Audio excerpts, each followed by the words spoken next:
નવપ્રવાહ ગુજરાત ન્યૂઝમાં આપનું હાર્દિક સ્વાગત છે। ગુજરાત ઉપર એક સાથે 3 સિસ્ટમ સક્રિય થતાં ચોમાસું જામ્યું છે।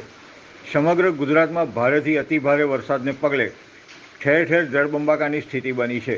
નર્મદા ડેમના ઉપરવાસમાં ભારે વરસાદને પગલે પ્રથમ વખત નર્મદા ડેમના 15 દરવાજા ખોલાયા છે, જેને પગલે જિલ્લા વહીવટીતંત્રે નદી કાંઠાના ગામોને એલર્ટ કર્યા છે।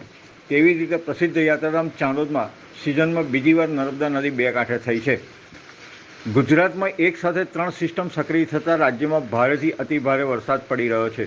કેવડિયા ખાતે નર્મદા ડેમના ઉપરવાસમાં મધ્યપ્રદેશમાં ભારે વરસાદને પગલે પાણીની આવક થતાં પ્રથમ વખત નર્મદા ડેમના 15 દરવાજા ખોલવામાં આવ્યા છે।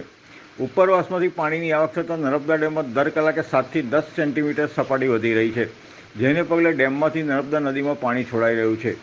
નર્મદા નદીમાં જળસ્તર વધતા નદી બે કાંઠે વહી રહી છે, જેના પગલે જિલ્લા વહીવટીતંત્રે કાંઠાના ગામોને સંભવિત પૂરના ખતરા સામે સાવધાન કર્યા છે।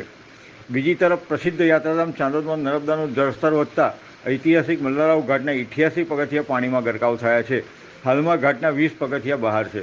નર્મદા નદીમાં વધતી જતી ભયજનક સપાટીને પગલે વડોદરા જિલ્લા કલેક્ટરે ડભોઈ તાલુકાના ચાંદોદ, કરનાળી, નંદેરિયા, સિનોર તાલુકાના અંબાલી, બરકાલ, દિવેલ, માર્શલ, દરિયાપુરા, મોલેથા, ઝાંઝળ, કંજેઠા, સિનોર, માંડવા, સુરાસામળ તેમજ કરજણ તાલુકાના પુરા, આલમપુરા, લીલાઈપુરા, નાની કોરલ, મોટી કોરલ, જૂના શાયર, સાગરોલ, ઓજ, સોમજ, દેલવાડા, અરજીપુરા ગામોને એલર્ટ કર્યા છે।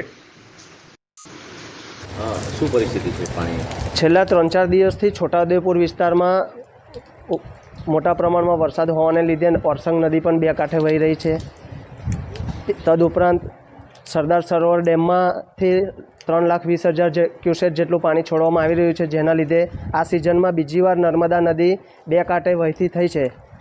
તો ગયા વર્ષે સપ્ટેમ્બરમાં જે પૂર આવ્યું હતું, જેના લીધે ચાણોદ ગામમાં પાણી ઘૂસી ગયા હતા, જેના લીધે વ્યાપક નુકસાન થયું હતું અને દુકાનો મકાનોમાં પણ પાણી ઘૂસી ગયેલા અને આ વખતે મલ્હારરાવ ઘાટના 88 પગથિયા પાણીમાં ગરકાવ થઈ ગયા છે અત્યારે અને તે 20 પગથિયા ખુલ્લા છે। તો ગઈ વખતે જે પ્રશાસન દ્વારા ભૂલ થઈ હતી એ બીજી વાર ના થાય, જેથી લોકોને નુકસાન વેઠવાનો વારો ના આવે। પાણી સપાટી વધે તો કઈ રીતે વધી શકે? સપાટી વધે તો 20 પગથિયા હવે બાકી છે, જે ડૂબે તો પાણી ગામમાં પ્રવેશે તો ફરી ગામ લોકોને નુકસાન વેઠવાનો વારો આવે એ પરિસ્થિતિ છે।